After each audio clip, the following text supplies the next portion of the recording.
This is going to be hard for some people to hear. It's going to be hard for some people to understand and to digest, but it's got to be said. Systemic anti-Semitism does not exist.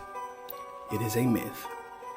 Systemic anti-Semitism is a myth. During a press conference where Judge Jeanine Pirro was explaining how the Jewish museum shooter in DC could be facing the death penalty, goes on to also discuss how terrible anti-Semitism is, how they will be pursuing all acts of perceived anti-Semitism to the fullest extent of the law, and how everyone should follow suit in their pursuit of criminalizing and persecuting anti-Semites. We have a problem with anti-Semitism in this country.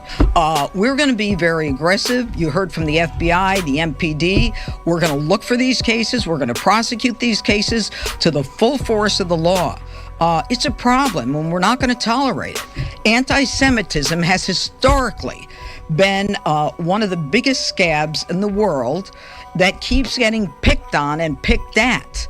So from my perspective, I will go forward with every case with vengeance.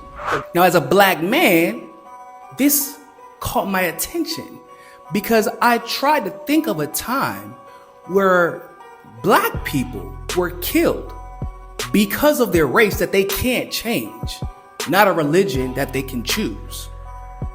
And the person who killed them faced the death penalty. Now, we know racism has not died in the United States, but we also know it is not criminalized and penalized nor viewed in the same way that anti-Semitism is. So I had to ask myself, why is that? Well, it's because at the highest levels of our political system, Jewish people, and Zionists specifically, have representation, meaningful, substantive, tangible representation, and results in protection because of that representation. It's because in Hollywood, Jewish people have representation, power, influence, and they have tangible benefits because of that. Jewish people in the United States have never suffered from redlining because in the finance industry, they have representation. And if there was a problem with the finance industry because of real estate problems, they also have plenty of representation in the legal system, as you just witnessed with Judge Jeanine Pirro. People get fired from their jobs for being accused of being anti-Semitic. People lose television programs after being accused for being anti-Semitic.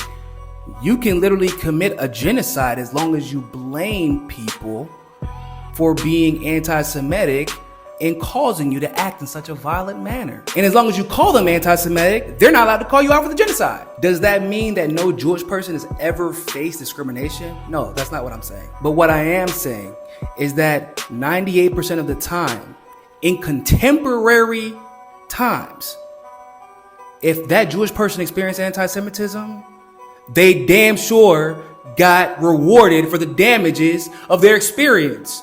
Like when Columbia University employees just got $221 million because their feelings got hurt over protests against genocide. After we found out that the people related to those who suffer from the massacre in Tulsa, Oklahoma, in Black Wall Street, got denied reparations. So like I said, even though this might be a hard conversation to have for some people, it's time for us to admit systemic anti-Semitism is a myth. And I don't really want to hear anyone complain when we start talking about systemic racism until y'all are willing to address the clear difference in the way that we're treated when we talk about the experiences we have as a result of systemic racism, and they talk about the experiences they have as a result of the systemic anti-Semitism that doesn't exist. I'm just saying, somebody had to say it.